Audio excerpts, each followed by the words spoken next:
Hello, everyone. Welcome into the best place for the best takes. I'm Benjamin Cure. This is the Benjamin Cure Show on a very special Monday. I cannot wait to share the special news surrounding this program that I shared this morning with our social media audience. You may already know what I'm talking about if you follow us on social media. If not, don't worry. I'll talk about it. I'll address it at the end of this show. But we have an excellent weekend of sports that we just have got to get to. 9-3 with my picks in the NFL this weekend. A great week 13 of football. I honestly thought that going into it, when it came to the schedule of games, I thought, man, there's not as many games this weekend. It'll be tough to get the 9 or 10 wins. Sure enough, didn't matter. Our picks were great. Only 3 losses. And we've got 9 wins heading into Monday Night Football with a chance to have 10 wins once again this week or more. Very excited about it. I'll give my pick for that game, an interesting one, at the end of the show. But first, let's start off with the possibility and the outcome and the game and the win that literally nobody, including Doctor Strange, saw coming. The Green Bay Packers beat the Kansas City Chiefs, the defending Super Bowl champs, in Lambeau yesterday, 27-19. A very interesting game from the beginning. The Green Bay Packers definitely made their presence known.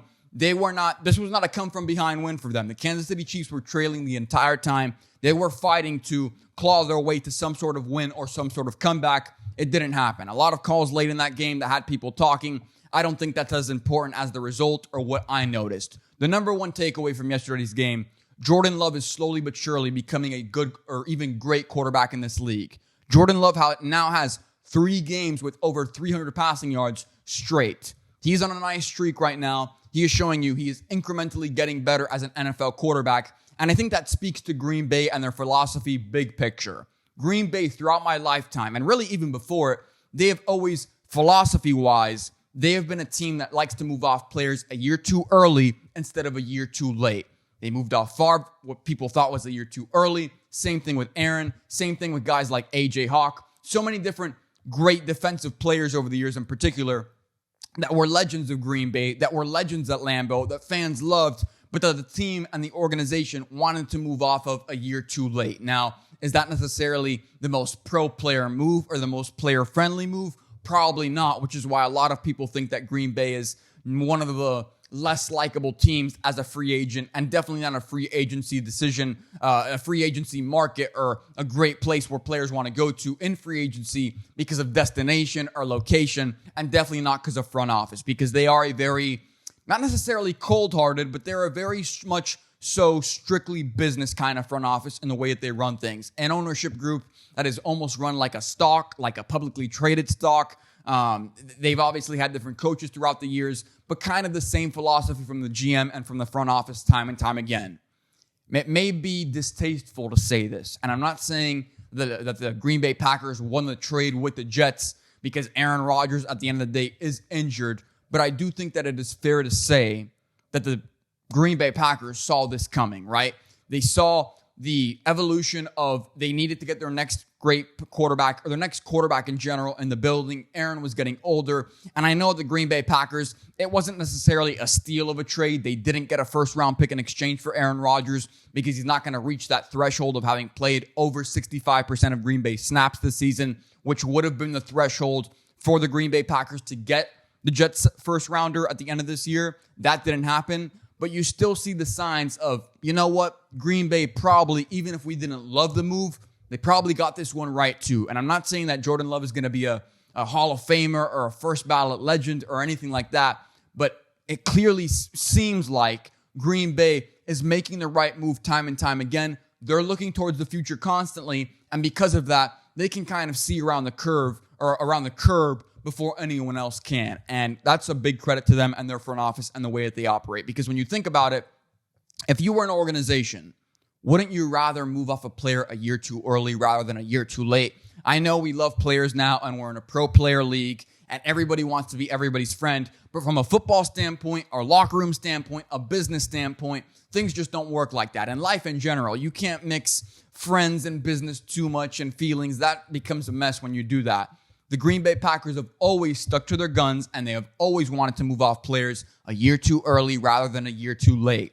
Think about the teams in recent history that we can think of recently that feel like they're moving off players a year too late instead of a year too early, or moving off staff or coaches a year too late instead of a year too early. The first people that come to mind, the first organization The Pittsburgh Steelers, historically great as well. Don't get me wrong. Plenty of Lombardis, great fan base, just like the Green Bay Packers in that sense. But traditionally, or at least recently, in my opinion, from what I've observed, they're moving off players and coaches a year too late instead of a year too early.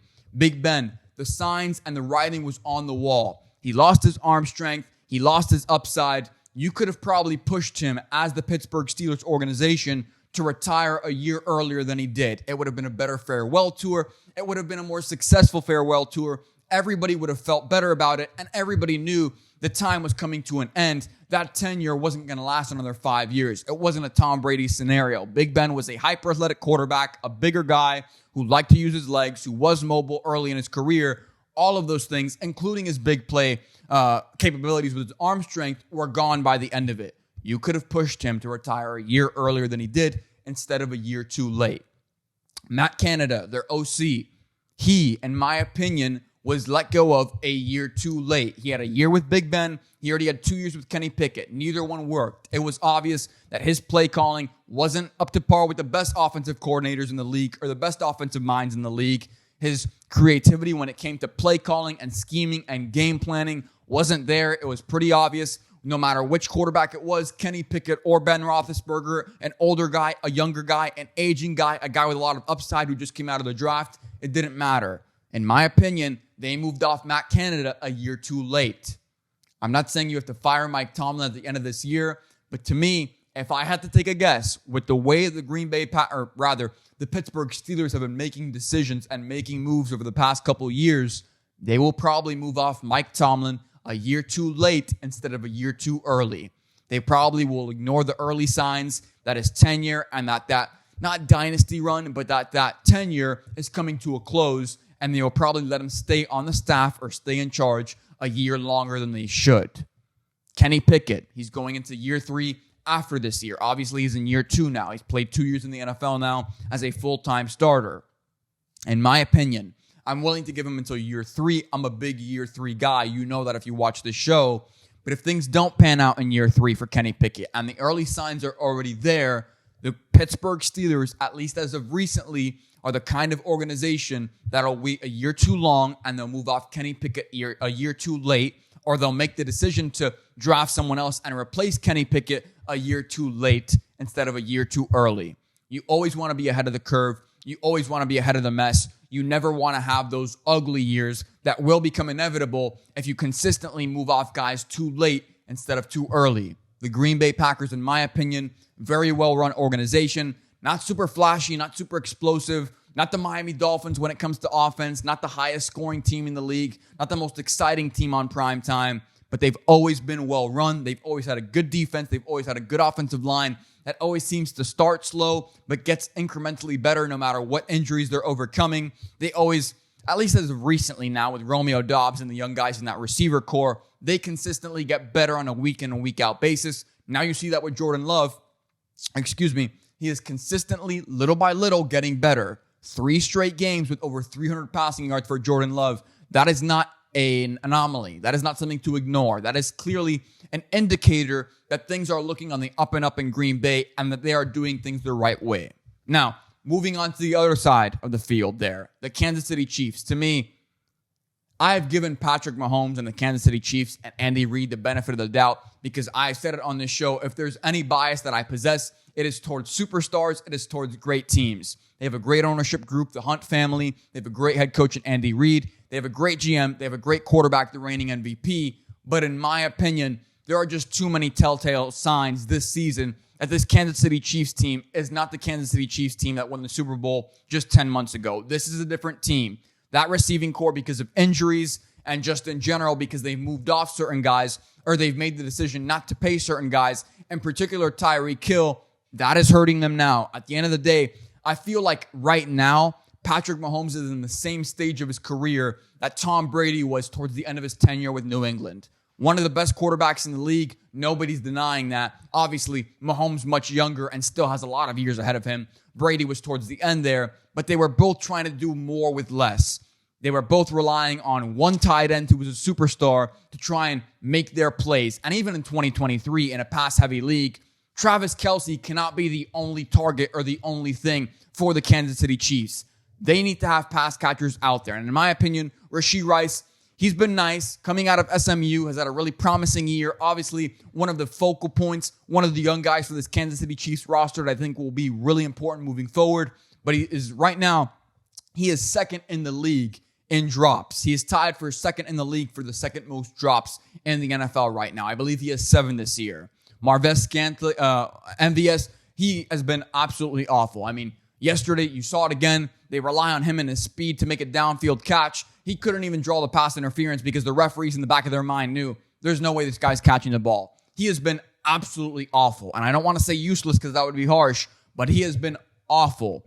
The one guy who I feel like could make a difference on this team, who I think would be important, would be Mecole Hardman Jr., but right now he's on IR. He's missed 7 weeks now with a thumb injury. I don't know when he's going to come back. I would have assumed that he would already be back, but now we're going on 7 weeks, going into week 8 of Mecole Hardman being on IR, not being out on the field. He's the one guy who I feel like has spent enough time in this Kansas City offense and still isn't a good enough route runner or a good enough receiver in space that he can make an impact. But once again, I don't think he's a wide receiver one either. Kansas City, this upcoming draft and this upcoming offense needs to come to terms with the fact that they have a great quarterback, but that's not everything on offense. You need to go out there and get a great pass catcher. You need to go out there and draft a young wide receiver. In the mocks that I've seen, there's some young guys coming out of Ohio State, not Marvin Harrison Jr., obviously, that will be in about the 20th to 25th spot taken. Right now, the Kansas City Chiefs, it looks like they're going to have the 25th overall pick in the first round.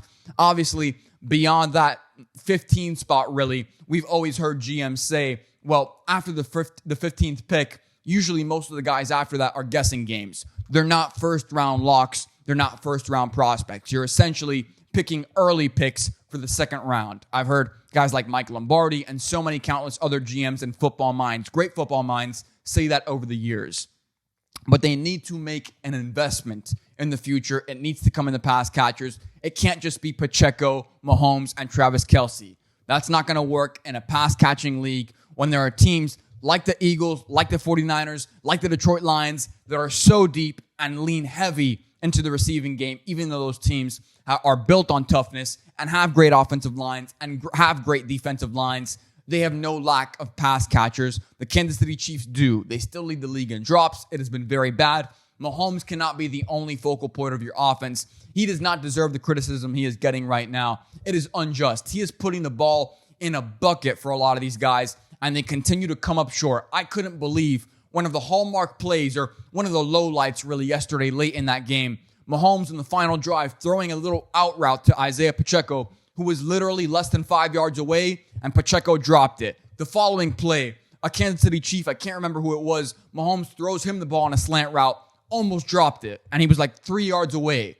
This Kansas City receiving core outside of Travis Kelce is very bad, and even with Travis Kelce, even with him being healthy right now, which is not a guarantee in the offseason, or a guarantee in the postseason rather, he cannot be the focal point of this Chiefs offense. They have to get more guys. The trade deadline has already passed. There's no great free agency wide receivers on the market right now. You're going to have to wait until the end of the season. I understand that, but you need to make an investment then in March and April and May in the draft and in free agency. You need to get Mahomes help because he is great and because he cannot do this much with this little. So I know it's not the primetime game at 8 p.m. or on a Monday Night Football game like that, but these 4 o'clock games on Fox's America's Game of the Week, consistently continue to be one of the best games of the week, if not the best. They are giving us some instant classics, some absolute bangers over the past couple weeks. This one, 49ers-Eagles, was an absolute amazing matchup. 42-19. The 49ers imposed their will. The box score doesn't even reflect how far apart I think that game was, and it still looks like it was a blowout on when you look at the box score and you look at the final score.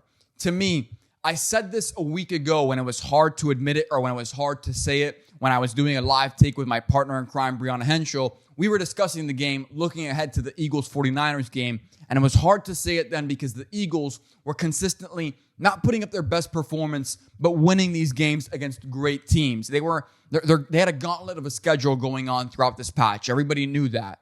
And I said to her, one of the things that I thought was important was on an individual game basis. It was hard to say it then, but it's very easy to say it now in retrospect, especially after the tape from yesterday's game.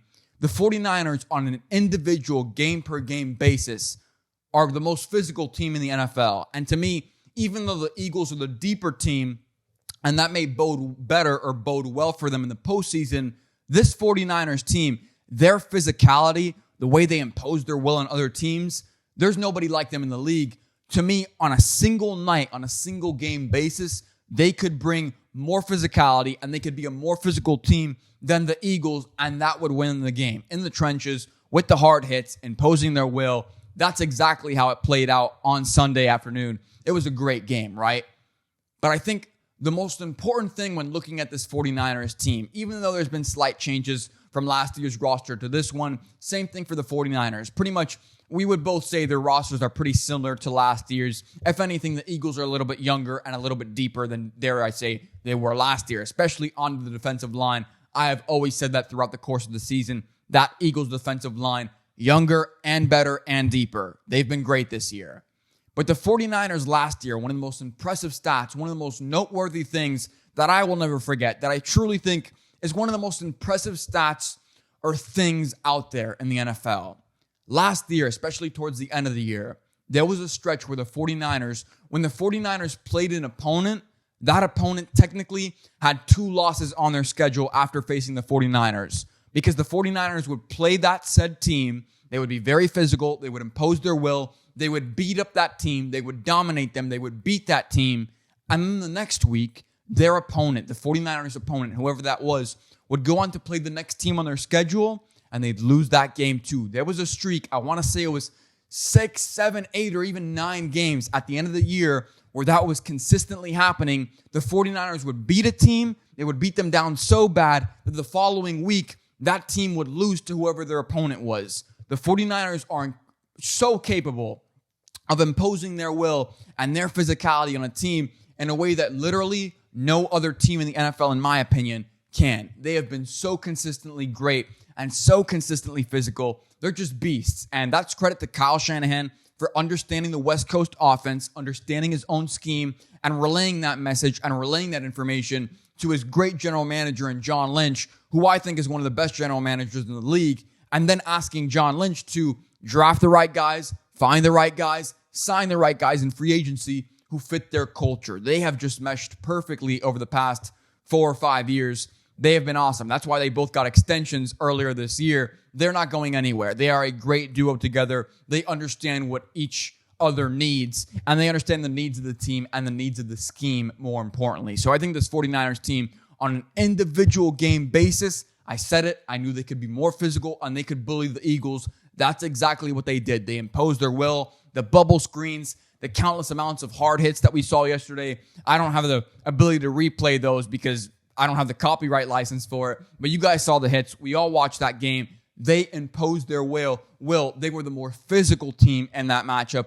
And I think even in the postseason, it's hard to beat a team twice. Even if the Eagles win, it doesn't negate what we know about these 49ers. They are one of the better teams in the league. In my opinion, they are the second best roster in the NFL. From a roster construction standpoint, the Eagles are number 1 because they are deeper, in my opinion, and that will matter come postseason time. And that's also important to note why I've always said the 49ers, more than any other team in the league, rest and bye weeks mean so much more to them than it means to other teams because the 49ers play such old school football and such hard-nosed football and such a physical brand of football that they need time to recover. And they will take every opportunity they can get to make sure that they can get healthy and recover because those guys get beat up on a week in and week out basis. Christian McCaffrey, his girlfriend, Olivia Culpo, I remember 2 weeks ago, it was going viral. She posted his bruises and his injuries after a game. That is not an anomaly. That is a week in and week out thing for that team. They beat each other up and they end up beat up after a week. And they know that that's how they have to win games because that's the scheme in which they're in. And they all buy in tremendously. And that's what makes the system so great because there is buy-in and because they do believe in each other. But man, is it a punishing brand of football for not only them, but for the other team as well. It's one of the reasons why health is such a big factor for them and why I'm not willing to say they're the Super Bowl champs. If I could guarantee that the 49ers were healthy every single week and they wouldn't suffer any injuries, the 49ers, I would guarantee them to be the Super Bowl champs this year. But because injuries do play a part, and because recovery is such a big part of who they are, and because they play such a physical brand of football that results in so many injuries, I can't guarantee that. I can't totally wrap my arms around them, but I am willing to say yesterday they were a better team than the Philadelphia Eagles were. They are one of the best teams in the league on a week in and week out basis. To me, like I said, the second best roster from a roster construction standpoint in the NFL, only number 2 to the Eagles, who in my opinion are number 1, and they beat them. That was a very interesting game. I thought it would come down to the better quarterback early in that first quarter. When you saw a lot of pressure coming, the Eagles were bringing a healthy amount of pressure. They were doing great, trying to overwhelm Brock Purdy. That little stint of pressure only lasted about half a quarter, halfway through the first quarter. After that, the 49ers just got rolling. 6 straight touchdowns to end that game. 49ers are real. I don't think they'll be the number 1 seed in the NFC. If I had to guess, the Eagles will still win the NFC as the number 1 overall seed. But it's going to come down to those 2 teams, and it is going to be an exciting matchup. I genuinely cannot wait for some more January football. So obviously, basketball is underway, and I know we don't normally talk about the NBA on this show until after Christmas Day, because that's when I really lock into the games. But make no mistake, I have been observant of the storylines that are playing out and all the situations that are percolating across the NBA. But this weekend, we've got to talk about it. The interaction between Ime Udoka and LeBron James went viral because Ime Udoka got ejected after what he said, and LeBron James was given a technical foul. In my opinion, and I understand that trash talk is a part of sports, and I'm okay with it. It makes us as fans more invested. It makes the game more interesting. We like seeing these beefs. It makes fans feel more a part of the game, and it humanizes the athletes and the coaches involved because they, too, let their emotions show. They can get angry. They can get frustrated. They can beef with one another. But I've got a problem with, of all people, to call LeBron James what Ime Udoka called LeBron James. I've got a problem with it being Ime Udoka. Make no mistake, LeBron James has never cheated the game of basketball. He's always given it his all. LeBron James has always done things the right way on and off the court. LeBron James, in my opinion, has shown us the most self-restraint of any athlete ever. I mean, I've seen so many situations. I'm from Miami. I saw the LeBron James, Lance Stevenson days with the Pacers. LeBron James, through countless scenarios, has somehow, and I'm not encouraging violence here, but LeBron James has consistently, always, and I've genuinely, this is going to sound kind of corny, I've been so proud of him, of someone of his stature, who really at the end of the day could give zero, you know what I'm talking about, could give zero craps about what anybody else has to say or about what the rules have to say, and could have easily gotten frustrated or swung at someone over the years, or tensions could have boiled over, and somehow they never have. He has always been the most level-headed person on the court, even when they are going after him hard. I've got a problem with Ime Udoka and someone of his history, and someone who hasn't necessarily done things the right way, who has cheated the game, who has... I don't want to get into too much here. You know what I'm talking about. I normally don't let off-the-court things matriculate into my arguments or my perspectives or my opinions of sports athletes.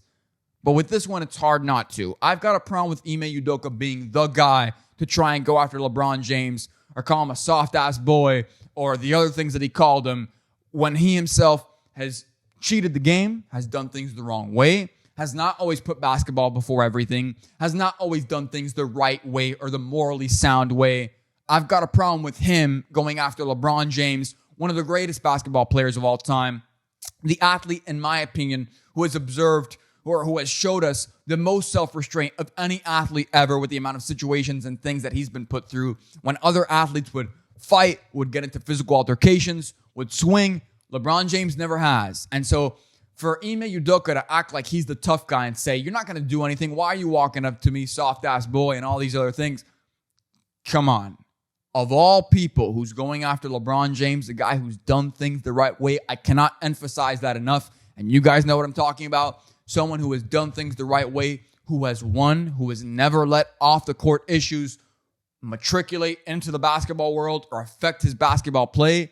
Yeah, I've got a problem with Ime Udoka claiming to be that guy and being the one who thinks that he can get a viral moment after taunting LeBron James. I think it's ridiculous. I think Ime Udoka needs to check himself. I think LeBron James did not do anything wrong. Obviously, the official feels there that he has to give LeBron the tech. It is what it is. I don't mind it. Ime Udoka definitely deserved to be ejected from that game. And I would to the people who are rushing to defend Ime Udoka, I would slow your roll down. Let's remember who Ime Udoka is as a person, and let's remember who LeBron James is as a person. Two very different people in my opinion. I think it's very clear, and I think I'd give LeBron James the benefit of the doubt every single day and twice on Sunday over Ime Udoka in any situation of chirping or of backtalk. I think, like I said, Ime Udoka, check yourself. Some great basketball games, some great NFL games, but we also had a great championship Saturday of college football as well. Obviously, the rankings came out on Selection Sunday. Number 1 going into the college football playoff is Michigan. Number 2 is Washington. Number 3 is Texas. And number 4, the controversial one, was Alabama, an SEC school with 1 loss over Florida State, an undefeated ACC championship team, who obviously lost their quarterback, Jordan Travis, just a couple weeks ago. A lot of people are up in arms over the decision to put in Alabama, a great program with a great coach, over a Florida State team that, let's be honest, they do play. We've got to acknowledge some realities here. And believe me, I'm from Florida, went to school in Miami my entire life. I have a lot of friends that are at Florida State that are Seminoles, a lot of older people and bosses that I know that went to Florida State as well. So it's been an interesting situation with them. Let's be honest here. Florida State in the ACC is not as impressive with their 50th overall strength of schedule ranking as Alabama with the 4th overall hardest schedule in terms of strength of schedule in college football, with 1 loss to Texas, who is the 3rd best team in college football after this weekend. Everybody believes that. If you have any doubt as to who the better team was, look no further than the video of Michigan reacting to Alabama being number 4, their opponent in the Rose Bowl, instead of Florida State. Let's play the video right here. I mean, come on. They hear that ranking and everybody goes, oh. We can watch this a million times. Michigan. If you ever have, a lot of people can say things about a team, right? Let your opponent show you what they think of you. Michigan Wolverines, the best team in the country, the best head coach right now at this current moment. Not the best coach of all time. That belongs to Saban in terms of college football head coach rankings all time. But Jim Harbaugh, who I believe is the best head coach in football, in college football right now. Let those guys show you, as confident as they are in themselves, let them show you what they think of Florida State and of Alabama. They were hoping to get Florida State because they knew it was going to be a cakewalk. At the end of the day, the selection committee does have it written in their outline that they can dock or prop up a team based on the availability or unavailability of players and of staff. That is explicitly in their guidelines. Florida State has been missing their quarterback for the past 2 weeks. They have won those 2 games, but make no mistake, they have not looked like the same Florida State Seminoles that they were with Jordan Travis weeks 1 through 10 of the college football season. They have not looked the same. They never looked the same after that win. Obviously, a big win for them. Jordan Travis lost during that, or that was the last full game that he played. He was lost after that. They have not looked the same. No one is denying that. That team, as explosive as they can be, as great as the talent that they have are and is, and as great as their head coach has proven that he can be, and he's really turned around that program, bringing them back to their glory days. A Florida State ACC undefeated ACC champion team is not the same thing as Alabama, who has proven that they have the better loss in their schedule. Even though Florida State has 0 losses, they are the better team. They have the greatest head coach of all time. They have found their footing. They had a rough patch at the beginning of the year, but they have always shown signs of improvement, and their schedule was way harder than Florida State's. I don't care about the 1 loss that they have on their schedule. I don't care about the close games they played against Auburn and against other teams. They play in a tougher SEC conference. They have proven to have the tougher schedule. Their strength of schedule was 4th or 5th in the nation. Florida State's was 50th. There's a difference between the ACC and the SEC, and we have never had a problem admitting that in prior years. What is the hoopla about now? You lost your starting quarterback. If he would have been there, the story would have been different. Florida State would have probably gotten the nod because they would have been the more deserving team, and for countless years, the college football playoff committee has chosen the four most deserving teams. This year, in my opinion, the last year of the 4-team playoff, they actually got it right. They picked the four best teams, not the four most deserving teams, which even if it wasn't prior, should have always been the goal of this committee. They did it this year, and that's the way that the cookie crumbles. And let Michigan show you, let your opponent show you what they think of you. Michigan, and every video that has gone viral of them, of their reaction, sure, they cheered when they were up and they knew they were going to be number one, but they weren't so excited and they weren't so happy when they saw Alabama was getting the nod for the fourth spot instead of FSU at 4. They would have dog-walked FSU. Everybody knows it. If you're an FSU fan, I guess you're probably a little bit biased on this, so you just don't see it. I understand. Fan is short for fanatic. That's going to be the way you react to anything surrounding your program. But as someone who is being objective here and who understands the game, as many of you do, a lot of great college football minds and analysts and coaches believe the same thing to be true. Is FSU more deserving? Maybe so. But the college football playoff committee was never about choosing the most deserving teams, although they did for many years. And that was a mistake on their part. They got it right this year. They picked the four best teams, not the four most deserving. Alabama deserved the nod for number 4, the greatest head coach of all time, a great program in Alabama who had a way tougher schedule. I don't care about the ACC conference champion being undefeated. It's a cakewalk of a division when you compare it to the Big Ten or the Big 12 in the future or the SEC. It's an entirely different monster. It's an entirely different beast. So before we talk about Monday Night Football and we preview the big game and I give my pick, I've got some special news to share about this show's future. Let's play the video about the announcement surrounding this program's future.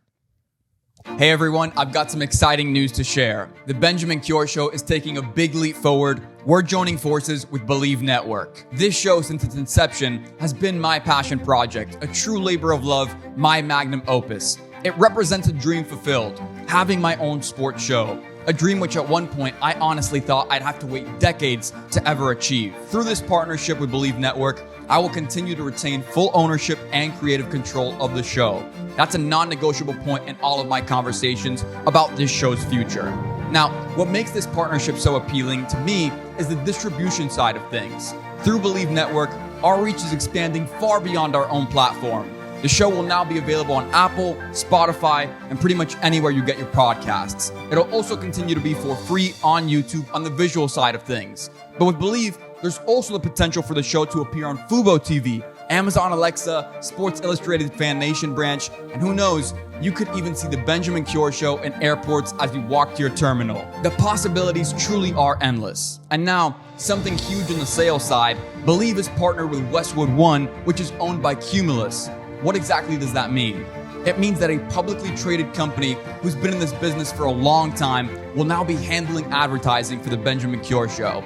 At the end of the day, it's about amplifying my voice and presence in the sports community, and in turn, helping our partners grow with us. Believe support on the sales and advertising side, to me, is invaluable. It allows me to focus on what matters most, which is creating top-notch content for you guys to enjoy. As much as I handle a big portion of the show's responsibilities, being a full-time student means I have to acknowledge certain limitations. I'm constantly bettering myself as a host and as a broadcaster. But for this show to truly be the best, I need to step into a new chapter, one that involves delegating responsibilities and building a solid team around me. And it all starts right here with Believe. This partnership isn't just about growth. It's about ensuring that this program continues to evolve so we can deliver the best sports show out there. I want to thank each and every single one of you who have made this program a part of your week and a part of your day. I appreciate your support more than you'll ever know. I said it 18 months ago, the Benjamin Cure Show is going to become the biggest sports show on the planet. Did you believe me then? If not, you better start now. There you have it. This show, the Benjamin Cure Show, is going to be joining Believe Network. Thank you so much to Braun, to Cam for making this possible. You guys are the best. Thank you so much for believing in me. Thank you so much to the audience who is now listening on our audio, on radio, on Apple Podcasts, on Spotify, wherever you get your podcasts. I appreciate the new audience that we're going to have access to. I hope you guys stick along for the ride. It's going to be a fun one. To everyone who has ever watched before, who has supported this show in any way, who has liked the video, who has liked our clips, who has commented, who has interacted on social media, or who has just watched from afar without necessarily leaving a like or anything like that, I appreciate you guys more than you'll ever know. I don't want to rehash all the sentimental stuff from that video, but know that I'm so happy about the direction this show is headed in. And thank you so much. You guys really do hold the fate of this show in the palm of your hands. You guys dictate the success or the failure. And so far, it's been all success. So I really do appreciate you guys from the bottom of my heart. Enough of that. Let's talk some Monday Night Football. A great game tonight. Cincinnati Bengals versus the Jaguars. Obviously, the biggest thing here is actually an absence. It is the absence of Joe Burrow. He's out for the year. Came a couple weeks ago. Shocking. We talked about it on the show. No need to rehash it. In my opinion, this one is a clear-cut win for the Jaguars. If the Bengals are somehow competitive, I would be shocked. In my opinion, Jaguars have the better defense, the better secondary, the better defensive line, the better quarterback, the better running back, the better offensive line at this point. I mean, everything, including head coaching, in my opinion. I like Doug Peterson better than I like the Cincinnati Bengals head coach. I'm going with the Jaguars. I think they win. I think they win comfortably. I don't think this one is particularly close on Monday Night Football. With that being said, we have got a great week ahead of us. We are now starting to enter December and January football. It's the best time of the year. It's the holiday season. I'm now going to be off from school. That's going to be awesome. I will be able to commit myself 150% to this show over the next couple weeks, and I hope that that's reflected in the product of the show. Thank you so much for listening, for tuning in, for our radio audience, for our YouTube audience. You guys are the best. Until next week, this is the Benjamin Cure Show. I'm Benjamin Cure. You guys are the best. I'll see you next week.